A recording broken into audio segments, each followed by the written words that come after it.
Eddie, welcome. I'm gonna just kick us off if that's okay. Little bit of a shameless plug.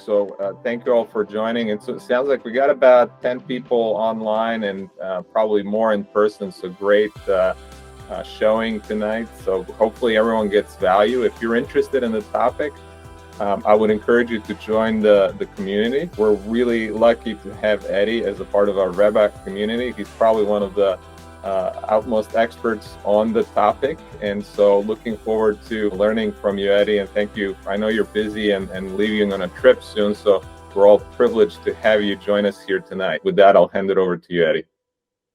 Okay, thanks a lot, Steve, and thanks everyone for getting together, and great idea. And as you probably know, there's a few Red Sea groups and crossing the Indian Ocean groups and that. But the real information, it's doing it like this. And the best way to do it, I think, is basically I'll tell you what I'm doing from now. So we're in, as you know, Rebak, and we're taking a boat to Greece. So our route is going to be Sri Lanka when the sweet, blessed east wind begins, and then Sri Lanka's Socotra to Djibouti. We'll talk about it later, but it's really not possible to sail the whole Red Sea. It's just not possible. At some point, you're going to motor. If you're going from north to south, halfway down, you're going to get headed. The wind blows consistently from the south. You can't go over to the Yemen side, so you're probably going to have to motor from Sudan all the way down. Going from south to north, you got the wind with you up to about the level of Sudan, and then you get headed, and you got to fight to get to the Suez. The same thing, you got the shipping channel to one side. You got a pretty hostile coast as far as, don't believe navionics. It's a hostile coast because the last surveys were done in 1875. So, and you can see that on the Admiralty charts. It's like so unsurveyed because nobody really cares about it. They just care about the shipping lane down the middle, and that's it. So you're restricted to that inhospitable, uncharted coastline and the shipping lanes. And that's the only way you can go from the middle of the Red Sea to the Suez Canal, is just to stay in that lane. So that's basically our route, and we can break that down, but I think there's too many people taking too many different routes, either Maldives or maybe going the Seychelles, South Africa route. But I'm sure that once we sort of all converge on Socotra and beyond, we'll be stopping at the same places, which are Djibouti, Suakin in Sudan. Don't be put off by the war zone or the high risk area. It's Suakin is completely safe. My agent there, Mohammed, he would tell me straight away if there's any reason not to come. So that is a great halfway house for refueling. I'm getting constant updates from Mohammed about the situation, and it's all good.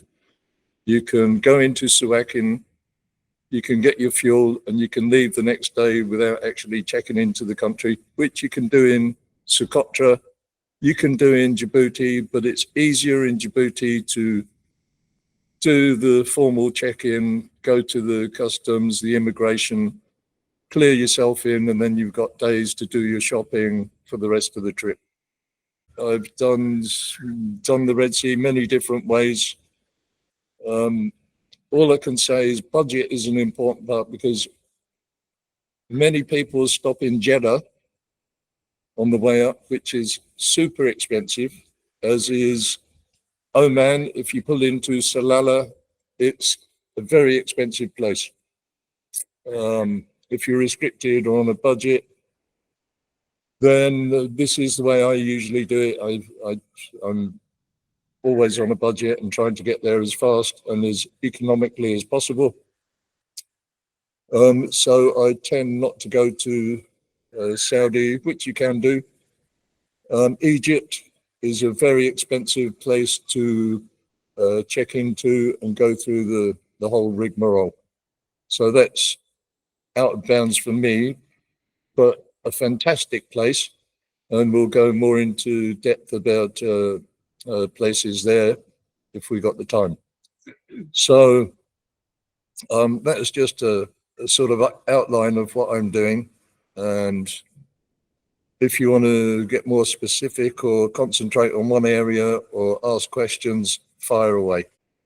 What currency do we carry? Another currencies, cash. Do we carry cash, credit cards? Yeah, you need Currency in the Red Sea, you're not going to get receipts in Djibouti from your agent. You've got to do your own shopping. He'll give you a handwritten receipt. Suez Canal is dollars only. You have to pay everything in dollars, as you do in Socotra, Suakin. If you stop there, dollars is the king. So So you need the cash. you need not cash cards. dollars So in. how much cash American do you reckon you need to take? How long's a bit of string? Really, it's a difficult one. Agents' fees are 200. Fuel, I'll give you all the information about agents, and you call them before and say how much is fuel, because it's like this. Actually, the cheapest place en route is in Yemen, and there's yeah. I mean, I thought the same, but if anyone's in the Red Sea Passage group on Facebook, the admin, he's all of a sudden posted agents information. I can't remember the name of the place. It's by the Oman border. And basically, if you pull in there, they're so happy to see you, they give you the fuel. It's far away from the conflict area, but of course it's a war zone. So, Yeah. you know, in an emergency, maybe yes, I've had to do something similar, or ask if it was possible to go into Aden. We were sorted out by the security forces. They came and helped us out.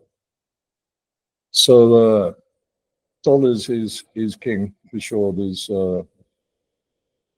I've still got 60 euro worth of Sudanese money, and it would fill half an attaché case. Yeah, right. Like wadges. But you pay for everything in dollars in the Red Sea and the Suez Canal. It's Djibouti, you can get dollars from the ATMs, but of course, it's heavy commission. So Yeah. If I may, so most of the group members have entered Maldives as the kind of the initial destination. A lot of them going via Phuket. So I don't know if you have any suggestions in terms of going up north towards Phuket and then making the crossing versus direct, and then making the stopover in the Maldives. And then the second question is US dollars cash. Got it. Give us a range: 3,000, 5,000, 10,000. What is the right budget? And I know it varies. There is no single answer, but yeah.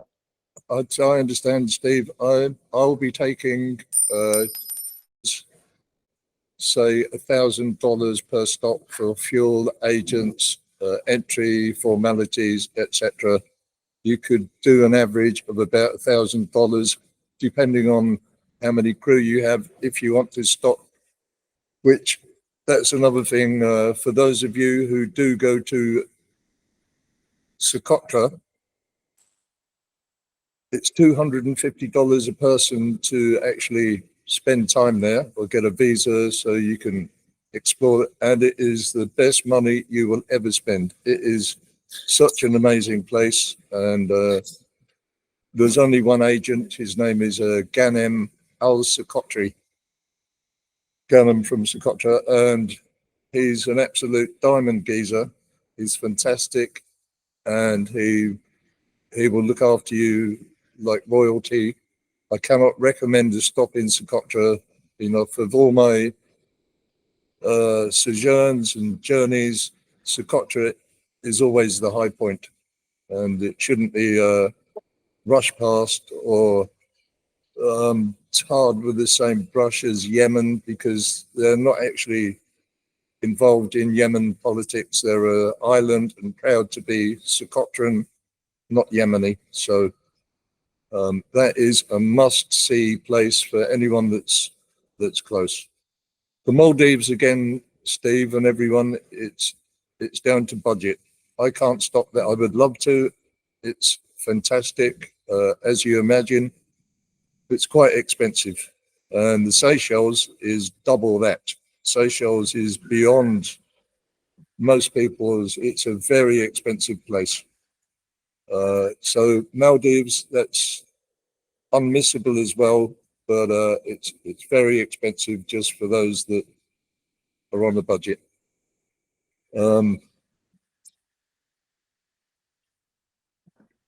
Going I, to Phuket was the first I stop? can't say it's worth a visit or it's not worth a visit. It's totally up to the individual or the boat. So Yeah. And then going up north towards the Phuket versus heading straight out west. okay, so we're leaving this weekend, hopefully, and Phuket is very easy to check into. It's what they call a one-stop shop, where basically you anchor. We're going to arrive on a Monday morning because everything's closed at weekends. One-stop shop, you pull into in the south of the island, a place called Shalong Bay, and you can anchor up, go to the one-stop shop, check in with the harbour master, the immigration, customs, do it all in 2 hours. You get 60-day visas, even if you only want a 2-day visa, and it's all very simple Phuket. Shopping, we're waiting till Phuket for the main shop, you could say. Although we're going to get gifts and duty free here in Langkawi, where it's cheap and duty free. So Phuket's an easy stop. That's a beautiful island in its own right. So and then Sri Lanka, also unmissable. It's, if you've got the time and you're not on schedule, Sri Lanka, you can spend weeks, months. I've spent months, like almost, it's amazing. There's so much to see. So it depends on your agenda, and if you are limiting yourself to 2 weeks here, 2 weeks there, Sri Lanka is an absolute must-see. Also, very easy to check in. Have to have an agent. By the way, Phuket, you don't need an agent. It's just like anchor up, one-stop shop. Sri Lanka, you need an agent. Maybe we should talk about India as well, because in the last month or two, rules have changed. And now you cannot do your own check-in, which is difficult enough with Indian bureaucracy. Now you have to have an agent. A couple of people that passed through very recently, they've been charged $1,200 only for the agent. So it's not looking good. They've shot themselves in the foot again. They've had like 10 or 15 years of everything going smoothly, but now Indian government have changed everything. So, and that is, I spend most of my life in India, and it's a shame. But to do it by boat, it's too complicated. Easier to keep the boat in Sri Lanka and then go and have a 2 week or 3 whatever trip in India. It's very difficult to even check into one port. You can't travel up the coast to another. You have to check in, check out the same port, check in again, check out. They're making it very, very difficult. So in a way, we were thinking of it, but then it's too expensive again. Galle Harbour is lovely. It's well sheltered. The agent there, which I'll invite you all to join my Crossing the Indian Ocean Sailing Group on Facebook. If anyone's on Facebook, that's got all the agents all the way. There's a little marina situation inside of Gore Harbour. I don't know if it's electric and water, but there's pontoons and easy access to shore. But it's a great anchorage, a beautiful town, considering it was, all of Sri Lanka was wrecked in the tsunami. The surrounding area got hit really badly, but Gore Fort and the harbour that was remained intact. It's pretty straightforward. It's not expensive to check in.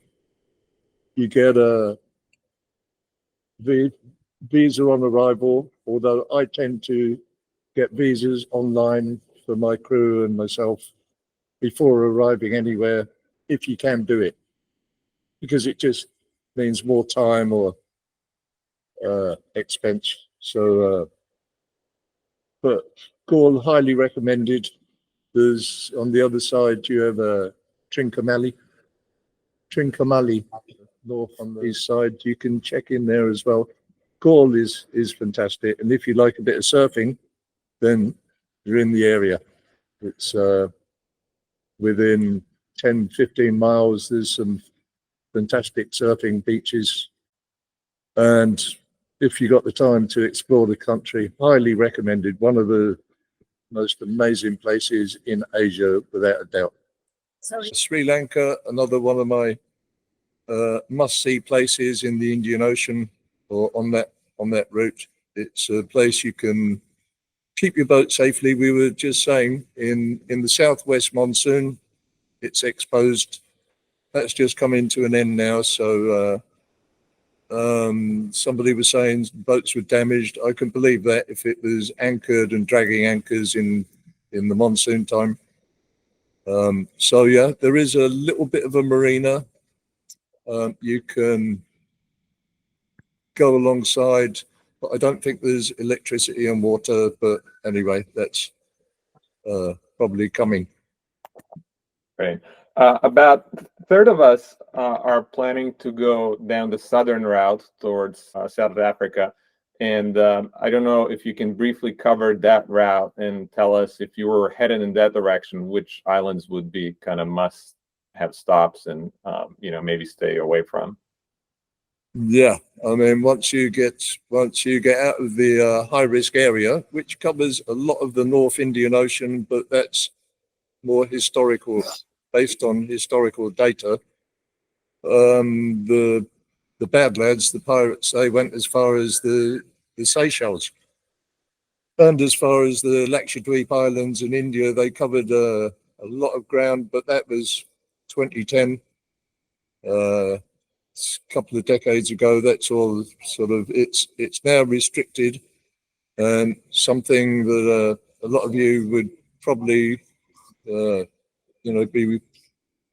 good if you're aware of it, that the hotspots are on a line between Sri Lanka and the Horn of Africa. So if you look at piracy incidents on big ships, they're all along the line. Draw a direct line, and they're just hanging there, waiting for the traffic from Asia. So my tactic is just not be there in the first place. I will sail north from Sri Lanka to, if I can, to the latitude of Socotra, and then I'll hang a left. And it's hundreds of miles from the hotspots. You've got to do everything you can preventative wise. So I'll do that. Where's the wood? I've never really had anything happen I can't deal with, but that's not to say things don't happen. It's a very gnarly part of the world. Once you get into the Socotra area, I'll put the coordinates on my Facebook groups. The security boys, they're aware of you. They will call you before you call them. You can also register with the UK MTO. Tell them you're going to be arriving in the security zone or the corridor at such and such a vague time, and they will call you every 4 hours until you get to Djibouti, which can be a bit annoying, but they're aware of you. They're aware of every vessel that comes into their area. So once you get from, for example, Sri Lanka to the corridor, the boys will be in touch with you. They will overfly you. They will make you feel secure. That's really, you don't have anything to worry about after that. If you want to take shortcuts and go close to the Horn of Africa between there and Socotra, that's your decision. Not advisable, but some people they're pressed for time or whatever. As regards security, if I could just cover that quickly in the same moment, there's one spot that everyone should be aware of. It's the only place you're likely to encounter opportunistic fishermen, unidentified boats with armed guys on board, and that's at the very southern end of the Red Sea. You have Eritrea on one side, and then on the Yemen side, you have the Hanish Islands, and they should be passed at night time. No radio, no AIS, no nothing, no lights if you can get away with it. And just past the Hanish Islands, I've had a couple of incidents there, and that is the dread part of the Red Sea.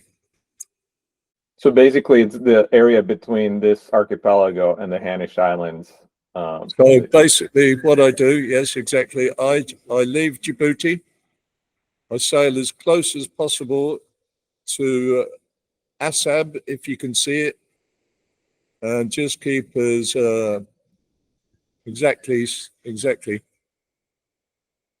out of Djibouti. Keep as close as possible to the Djibouti coastline, past Assab, which is the very beginning of Eritrea, and past the islands, which you just focused on. Further north.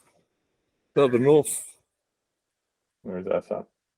Stay close to that coast, but not too close. Stay close, but don't go Don't into go into their territory. Eritrean waters. Yeah. There's islands that are, the line goes outside the islands, but so long as you don't go in, don't anchor in Eritrea, just get past that area as quick as your sails will carry you.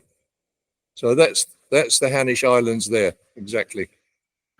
Along these routes, both the northern and southern, good provisioning stops that you would recommend? Nothing in Socotra.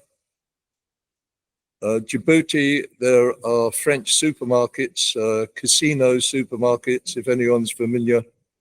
You get fresh croissants, you get baguettes, you get wine, etc. All the stuff that French people, and cheese, don't forget the cheese. So Djibouti is a great place, but it's European prices.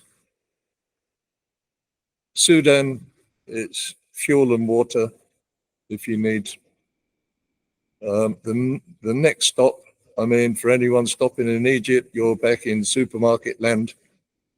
For people not stopping in Egypt, now there is a new marina in halfway up the Red Sea, the Suez Canal, called Ismailia. And this year a marina opened, and the rules have changed where you can stop in Ismailia and you can actually do day trips to the pyramids or visit Cairo. You can take on crew, which we're doing, and you can lose crew, and it's become much easier. And you can do all this without actually checking into Egypt, which is super expensive. So Ismailia is the next place you'll get to a supermarket, and then you're in the mid. What about provisioning in the Maldives? We're thinking we could head to the Maldives and then up to Socotra. Is there What's provisioning like in the Maldives? Provisioning, it's an island, so everything's imported, so everything's expensive. But then if you're just living on pasta and tomato sauce and, you know, it's European prices. But certainly after Phuket and it you know, it appears expensive. But is it available fresh? It's in the main, Malay, it's in supermarkets, and you can get stuff you get in spa shops or, yeah. Once you get to the Maritime Security Channel, Yes. but how do you get contact with that? okay, so there's a number you can ring. It's for the. It's a normal telephone number? It's an English number. It's the UK Maritime Transport Organisation. And they take care of this security channel. And when there's a number you can call from, say, Sri Lanka, and you can say, we expect to be in the security channel on this date. Or, Okay. you know,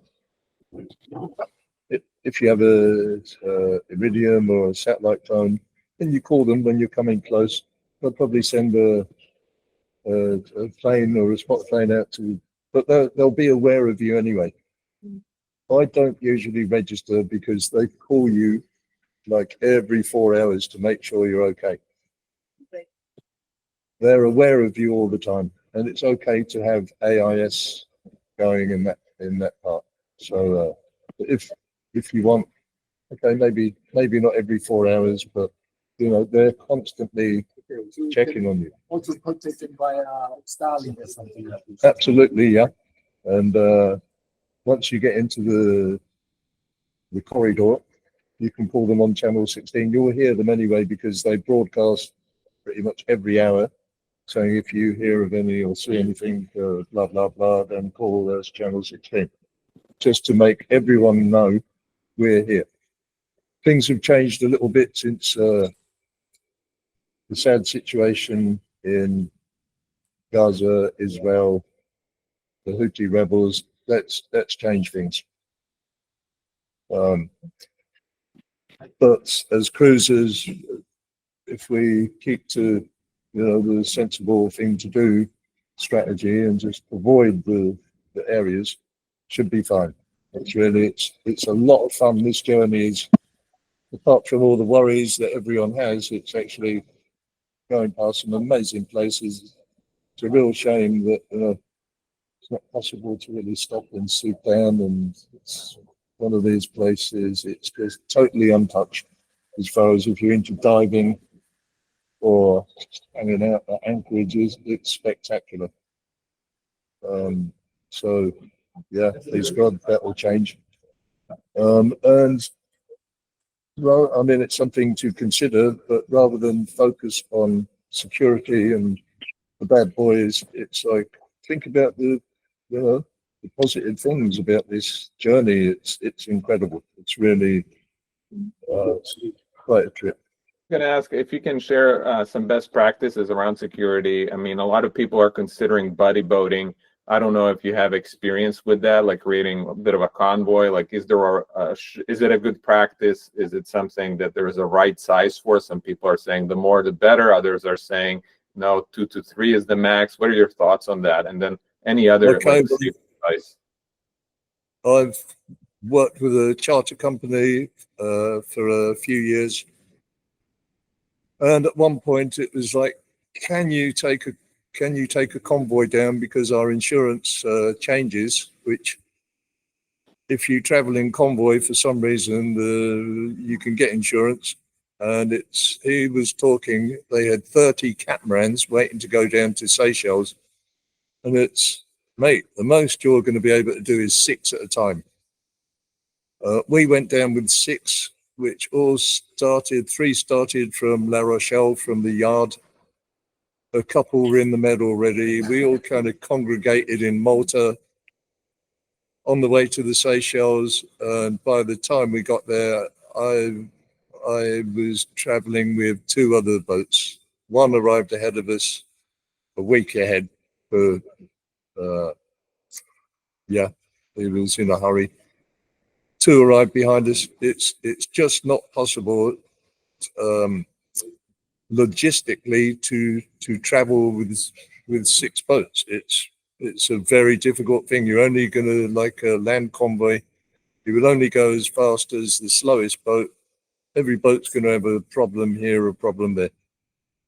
It feels good for, the knowledge that somebody is close by, but it's a very difficult task for 5,000 miles. It's just very difficult. So I don't know if it's much use either if you encounter the bad boys.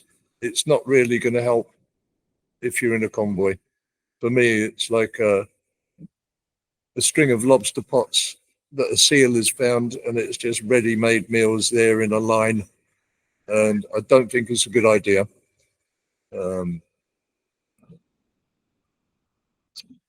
Okay. And then traveling with two boats, okay. If you're traveling with friends, I wouldn't advise convoy. I don't think it's a good idea, Steve. Okay, thank you. And then in terms of dealing with kind of the unpleasant situations, you mentioned you had a couple, right? Can you tell us how you dealt with them and sort of what, typically you'd expect, and what are, again, the best practices, and, just trying to stay as safe as possible and reduce the risks? Yeah, well, it's a very expensive question in as much as it depends. There's so many different situations. Are you surrounded? How many are there? Have they got firearms? If they have firearms, then it doesn't matter. It's really, I've never had a firearm on board. In the thousands of miles I've done, I've never carried firearms. I know people that have. They've never had to really take them out of the case. It's not something I would advise, and certainly when you get to the Suez Canal, there is no way, heaven or earth, that you can take a firearm through the Suez Canal. You will get caught up in bureaucracy for months. It's just a lot of people and American friends, they just they're in the Med, there's no need, throw them overboard, whatever. It's not a good idea to hide, conceal. So as regards firearms, I don't really want to go into any big discussions in the group now. Like I say, it's an expensive, too many different scenarios. The scenarios that I've had, we were surrounded by 4 skiffs and a big rib in the Hanish Islands. I was asleep and we woke up surrounded by skiffs, and I had to let them know they weren't coming aboard. They ascertained they weren't armed. There was machetes, there was some angry looking young dudes. I pulled some flares out. I had a handheld flare. I had a machete. They weren't coming on board. There was no firearms. So it was just, as I told my poor Belgian friends, it was just a pantomime. That's not me, because they were more terrified of me than they were of the pirates in the end. So that was one situation. Another situation close to Somalia. Somalia, we seen a motorized dhow ahead of us, and it was on AIS as a fishing boat.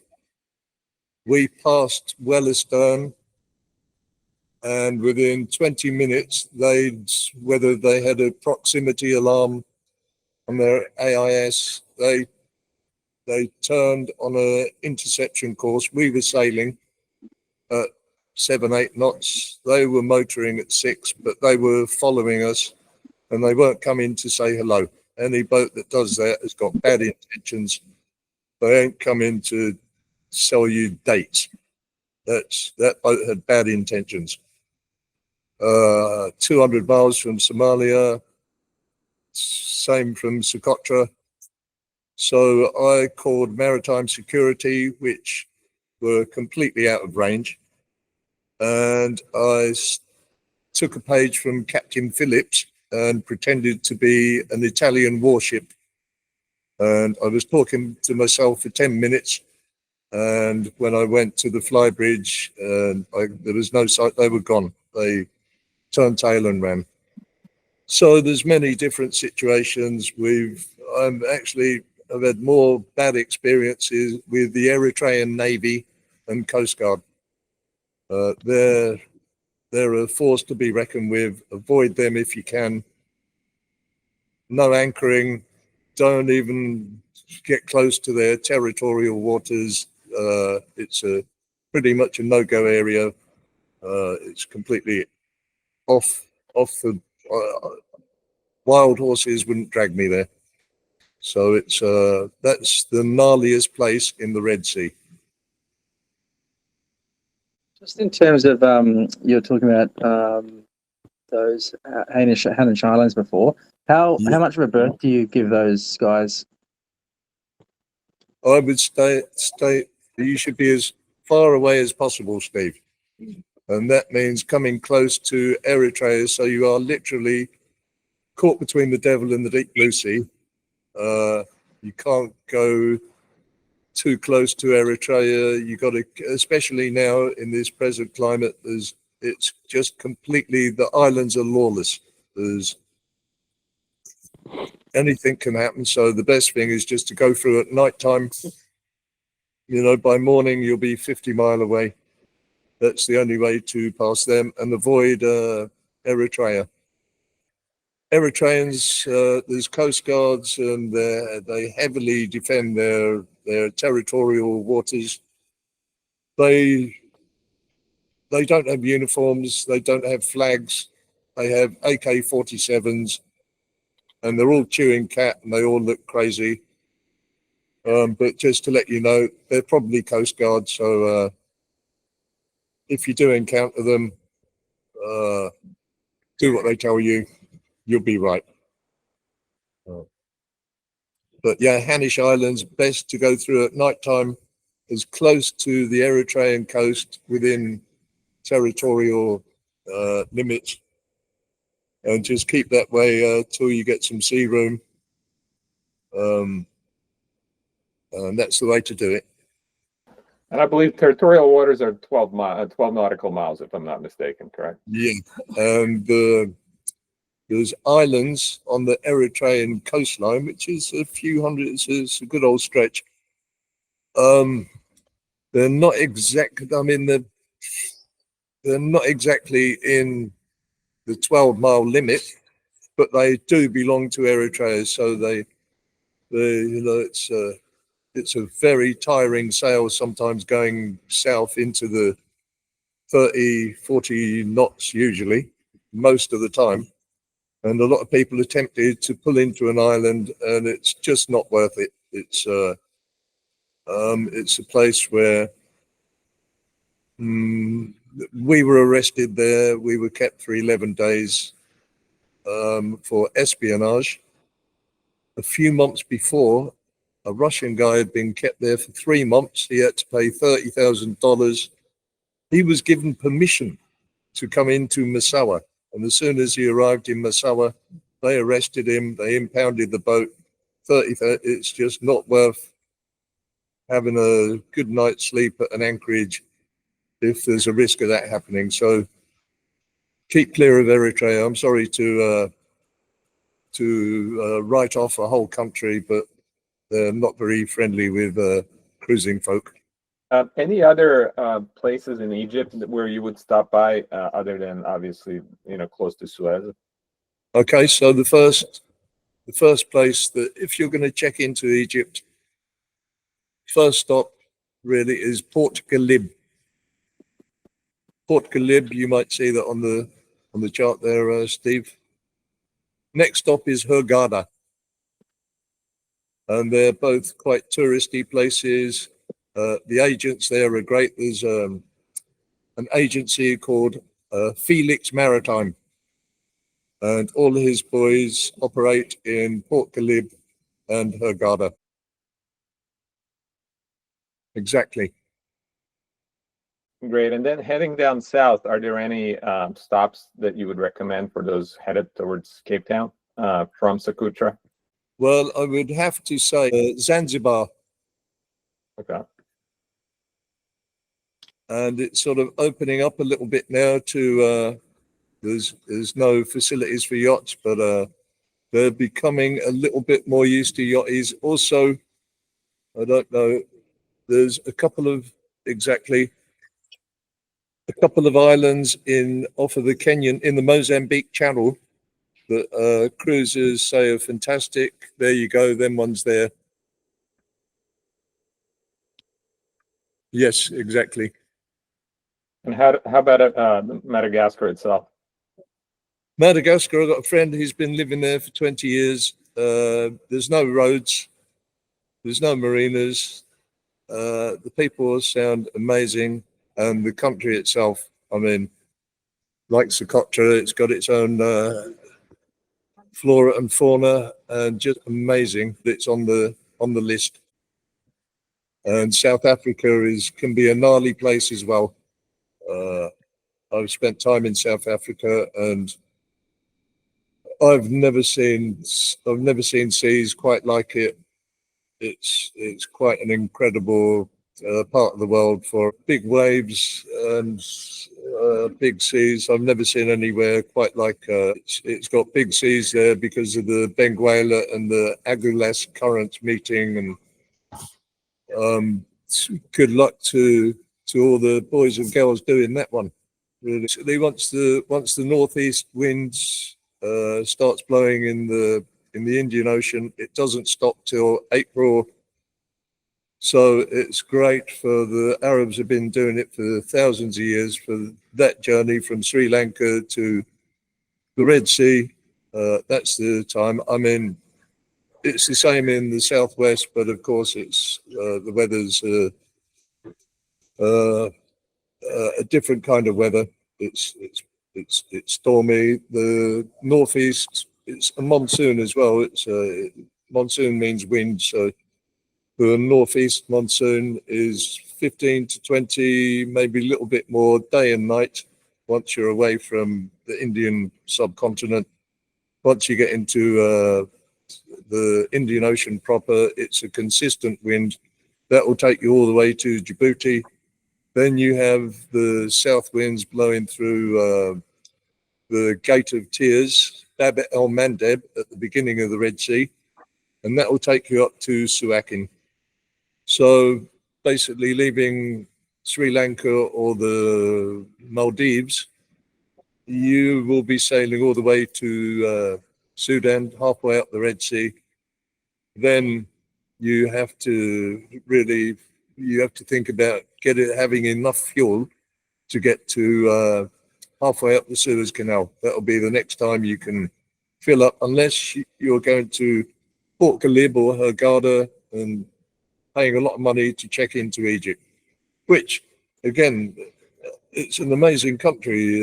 I'm always on a budget. I have to do this as cheap as possible and as quickly. So I haven't really had the time to stop and check out. But of course, Egypt is amazing, and the people are wonderful. Got some great friends there. I was going to add that it is possible to have an emergency stop for fuel in Egypt as soon as you're out of Sudan and into Egyptian waters. There's a few places, and it changes yearly. Some places it's okay.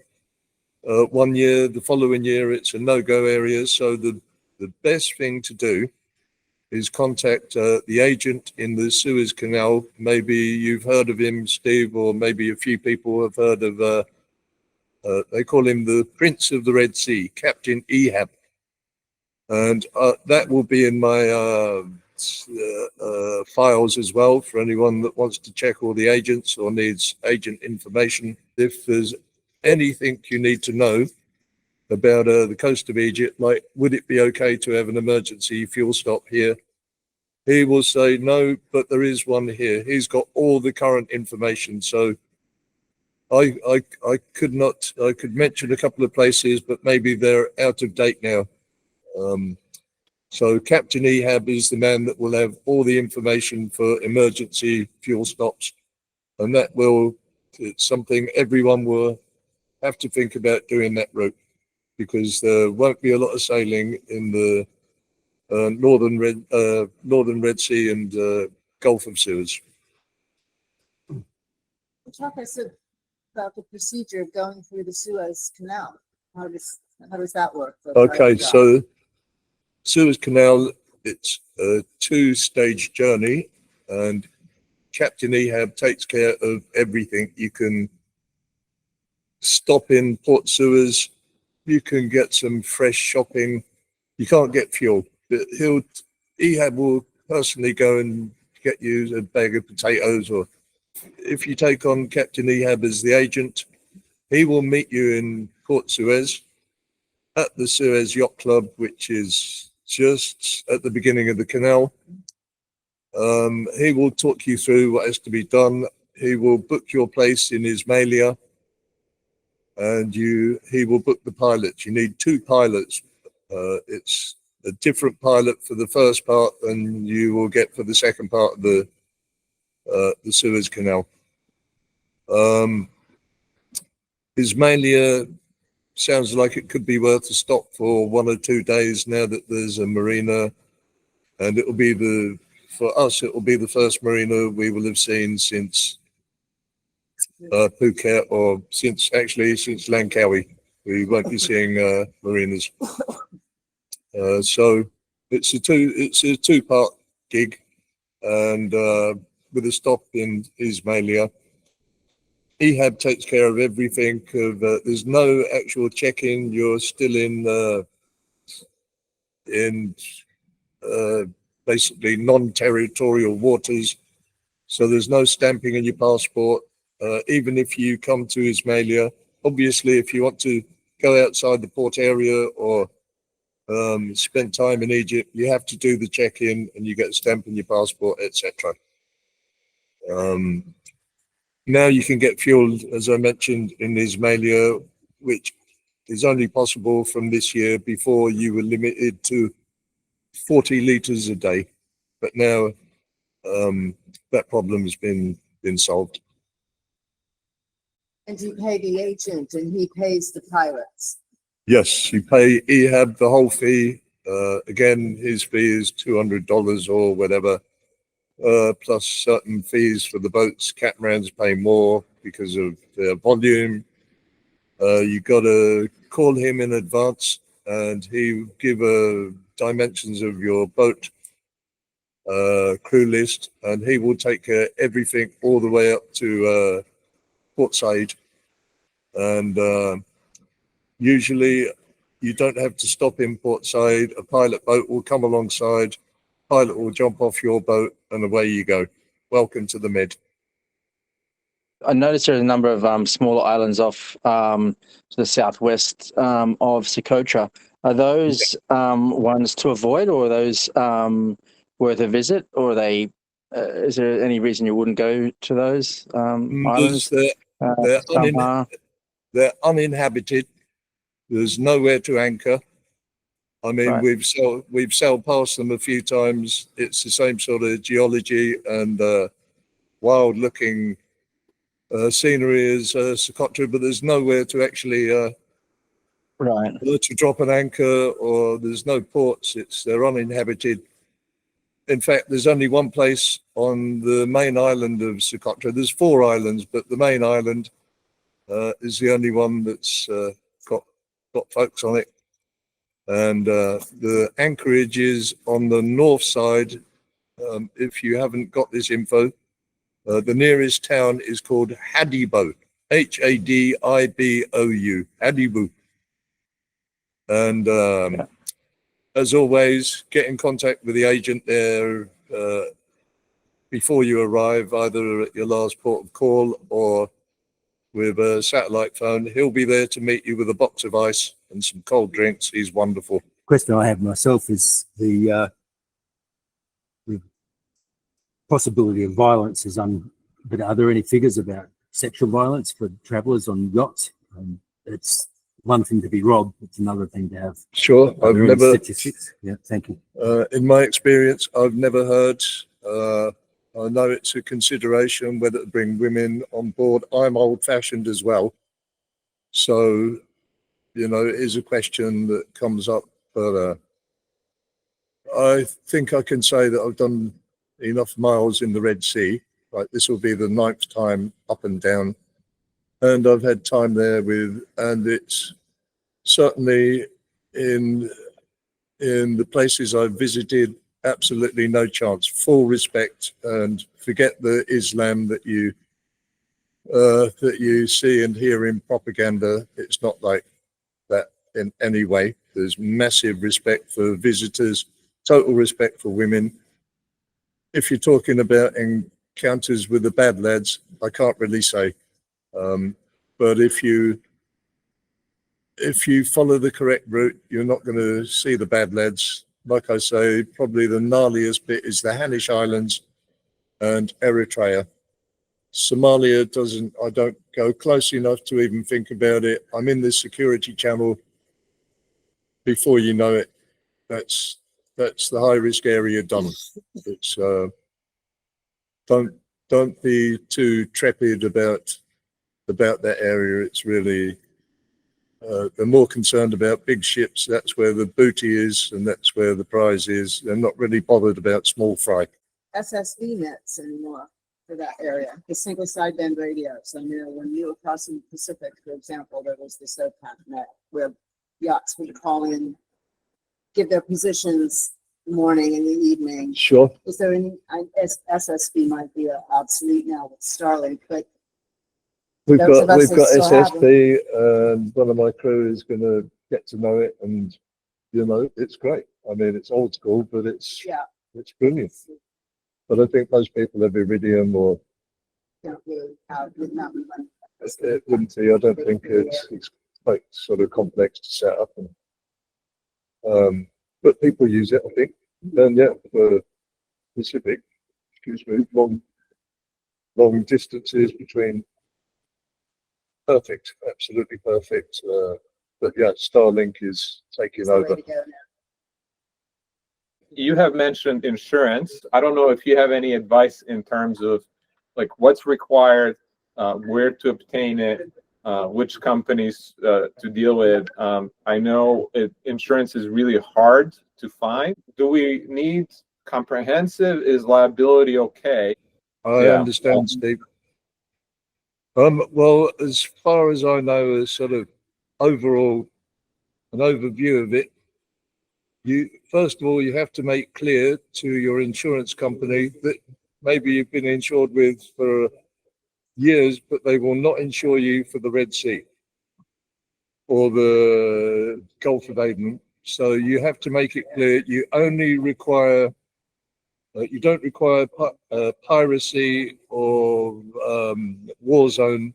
That's excluded. There's no insurance against anything that happens in a war zone or in a high risk area. So if you make that clear that you only need it for the usual things that you're covered by, collision damage to yourself or other boats, if it's only for that, that's the only way you're going to get insurance to go through the Red Sea. Even very reputable companies like Pantanius, they do not insure for the Red Sea. Mm-hmm. You may find that the people you're insured with, if you explain, we don't expect cover for piracy or war zone, we just need a normal terms and conditions of your insurance, that we only need cover for going aground or the usual things that they should pay out for. But you have to explain it's not. We don't expect coverage for piracy or attacks by drones or Right.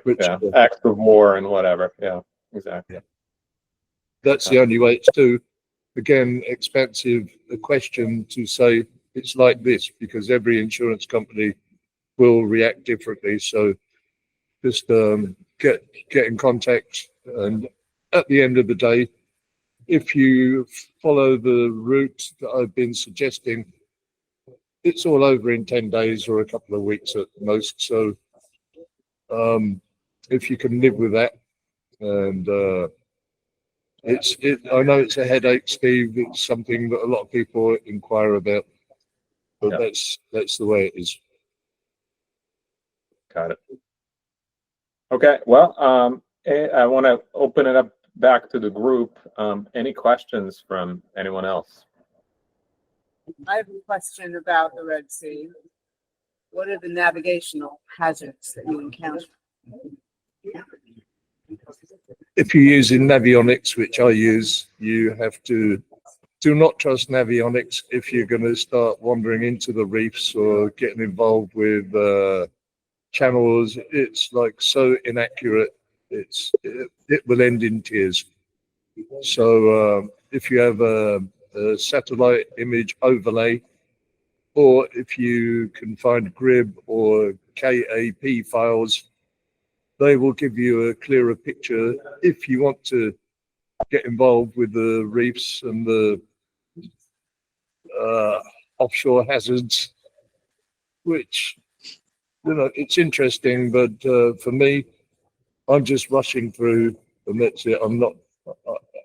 I don't want to stop anywhere. I just want to get from A to B as quick as possible. So you stick in the shipping Stick in the channel. lanes. You don't have anything to worry about. I've got waypoints that I follow. Actually, in the Gulf of Suez, there's a lot of hazards, even in the shipping lanes. Yeah, that's what I'm worried about. Well, unused gas platforms, unlit. Yeah. There's a lot of that stuff. Ever such a lot. More, some places more than others, but it's something you really got to be aware of. Radar picks them up. Yeah. But as far as like seeing them at night time, you'll be like on them before you, and it's like it's scary. I've got waypoints that I mean, I know it pretty well now, and I avoid shortcuts. Just keep to the waypoints, and Have these waypoints are you provided? I can give them. I'll put them in my sailing group. So yeah. So you have the Red Sea one. On the ones that the group that you've got. Yeah, the Red's sailing through the Red Sea, sailing through the Red Sea in the wake of Henri Monfreid. Yes. Yeah, he's a big hero of mine. Hi, Eddie. Thank you for sharing everything. I was just disconnected for a few seconds. My battery ran out. I was wondering if you can share a nice group, Facebook group we can join, or any interesting where we can also have more information about all these routes. Okay. Well, if Steve is in touch with you, I've sent Steve all the information for. I've got 3 Red Sea groups. Steve's got all the links for that. Maybe you can get in touch with him, and I'll add you to the groups. One is called Sailing Across the Indian Ocean. Another is called Sailing Through the Red Sea in the wake of Henri Monfreid. And the other one is my sort of working, but it's full of useful information. It's called Captain O'Malley Deliveries. Mm-hmm. Okay. Steve has got all that information. It's got all the agents, all the nice places, all the bad places. It's got all the info you need to do that trip. Yeah, that could be very useful to have this record on a just sample list. Sure. To, Sure. No, you're very welcome to join. Okay. Thank you very much. Thank you, mate. Thank you. Eddie, we could keep this going for hours, I'm sure, but thank you so much. You're a legend. You're an inspiration to all of us. The best thing to do, Steve, and thank you, mate. That's very, very nice of you to say, but I'm very happy to do it. If anyone wants to join my groups, you can encourage them, share the link, and any questions will be answered for sure while I can. Sounds great. Perfect.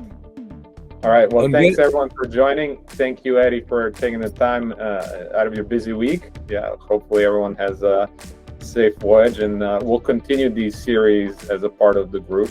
hopefully with knowledgeable and interesting people, and we can all learn more and be better prepared for our upcoming journey.